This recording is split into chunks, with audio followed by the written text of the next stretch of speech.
कोहिनूर दुनिया का सबसे मशहूर हीरा। लेकिन क्या ये महज एक पत्थर है या फिर हजारों साल पुराना कोई दैवीय रहस्य? प्राचीन हिंदू ग्रंथों की माने तो कोहिनूर का असली नाम था स्यमंतक मणि। कहते हैं इसे स्वयं सूर्य देव ने द्वारका के राजा सत्राजित को वरदान में दिया था। इस मणि की शक्ति ऐसी थी कि जहां ये रहती थी वहां अकाल नहीं पड़ता था, बीमारियां नहीं आती थीं। और ये मणि हर दिन 8 भार सोना पैदा करती थी। लेकिन सूर्य देव ने एक चेतावनी भी दी थी। ये मणि जितनी पवित्र थी उतनी ही खतरनाक भी। इसे रखने वाले का चरित्र अगर साफ नहीं हुआ तो ये उसकी मौत का कारण बन जाएगी। और फिर शुरू हुआ खून का वो खेल जो आज तक जारी है। सत्राजित के भाई प्रसेनजीत ने इस मणि को पहना और जंगल में शिकार के लिए निकल गया। वहां एक शेर ने उसे मार डाला। फिर उस शेर को मारकर जामवंत ने मणि हासिल की। जब भगवान कृष्ण पर मणि चुराने का आरोप लगा तो उन्हें जामवंत के साथ 28 दिनों तक भयंकर युद्ध करना पड़ा। कृष्ण ने मणि वापस की, लेकिन शाप शुरू हो चुका था। सत्राजित की हत्या कर दी गई और धीरे धीरे ये दिव्य मणि इतिहास के पन्नों से गायब होकर कोहिनूर के रूप में फिर से प्रकट हुई।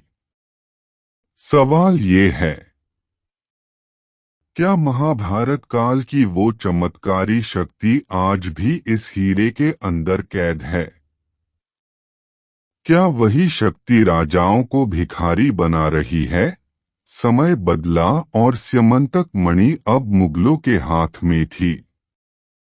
शाहजहां ने अपनी पूरी दौलत झोंक दी एक ऐसा सिंहासन बनाने में जिसे दुनिया ने पहले कभी नहीं देखा था, तख्त-ए-ताउस। इस सिंहासन की कीमत उस वक्त के ताज महल से भी कहीं ज्यादा थी और इसके ठीक ऊपर लगा था कोहिनूर।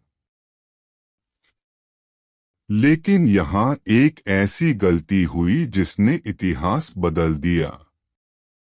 औरंगजेब के समय में एक वेनिस का जौहरी आया, होर्तेंसियो बोर्गिया। उसने कोहिनूर को तराशने की कोशिश की, लेकिन उसने इतनी बुरी तरह इसे घिसा कि 793 कैरेट का ये विशाल हीरा घटकर सिर्फ 186 कैरेट का रह गया। औरंगजेब इतना नाराज हुआ कि उसने उस जौहरी की सारी संपत्ति जब्त कर ली। पर हीरा छोटा हो चुका था और शाप बड़ा। यहीं से मुगलों के पतन की कहानी शुरू हुई। साल 1739। दिल्ली की गलियां चीखों से गूंज रही थीं। ईरान का नेपोलियन कहा जाने वाला नादिर शाह दिल्ली को तहस-नहस कर चुका था। उसने मुगलों का मयूर सिंहासन छीन लिया, हजारों टन सोना लूट लिया। लेकिन उसकी आंखें सिर्फ एक चीज ढूंढ रही थीं, कोहिनूर। मुगल बादशाह मोहम्मद शाह रंगीला ने हार मान ली थी, पर उसने हीरा नहीं दिया। नादिर शाह को एक मुगल नर्तकी ने बताया कि बादशाह ने हीरा अपनी पगड़ी के अंदर छुपाया है। नादिर शाह ने एक पुरानी परंपरा का सहारा लिया, पगड़ी बदलना। उसने दोस्ती का दिखावा किया और बादशाह से अपनी पगड़ी बदलने को कहा। बादशाह मना नहीं कर सका।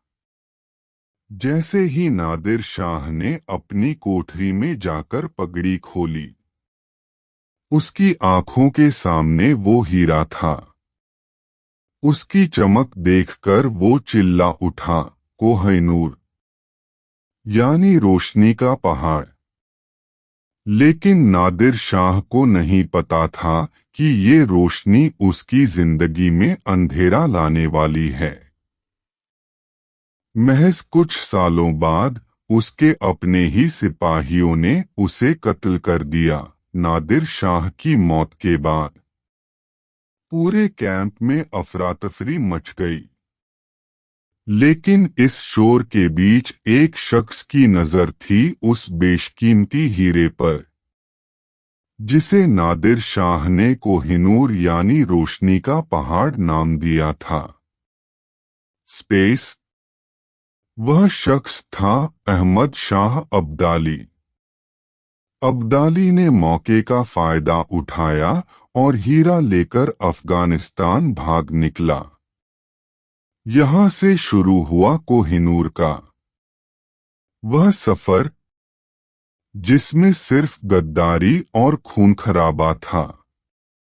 अगले 60 सालों तक कोहिनूर अफगानिस्तान के दुर्रानी शासकों के पास रहा। लेकिन इसकी चमक के साथ एक श्राप भी आया। अब्दाली के बेटों और पोतों ने सत्ता के लिए एक दूसरे को अंधा किया और कत्ल किए।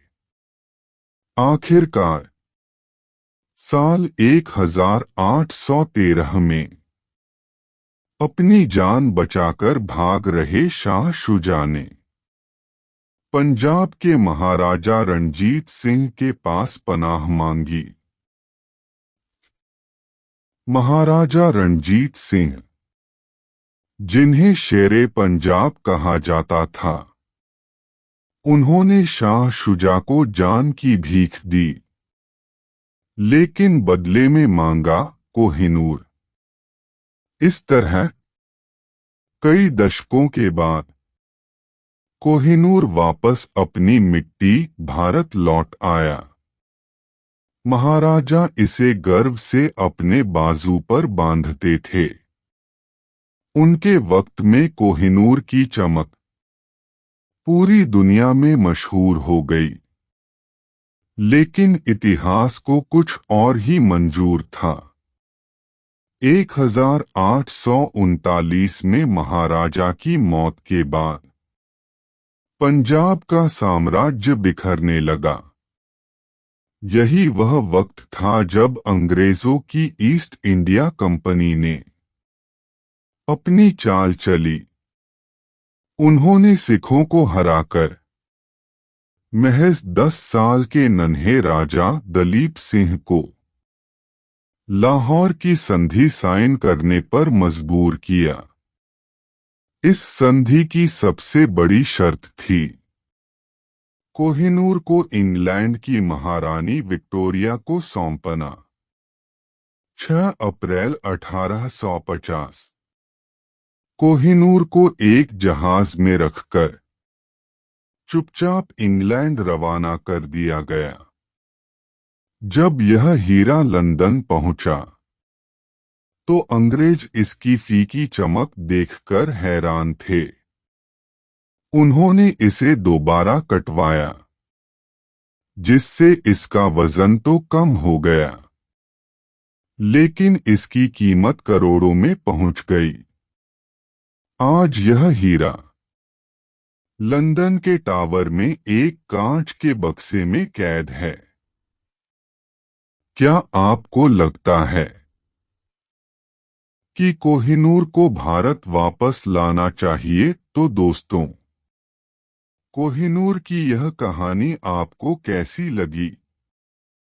कमेंट्स में अपनी राय जरूर दें और हमें बताएं कि क्या कोहिनूर सच में श्रापित है। इतिहास के ऐसे ही अनकहे राज और रोमांचक कहानियों के लिए राज आर्काइव को अभी सब्सक्राइब करें।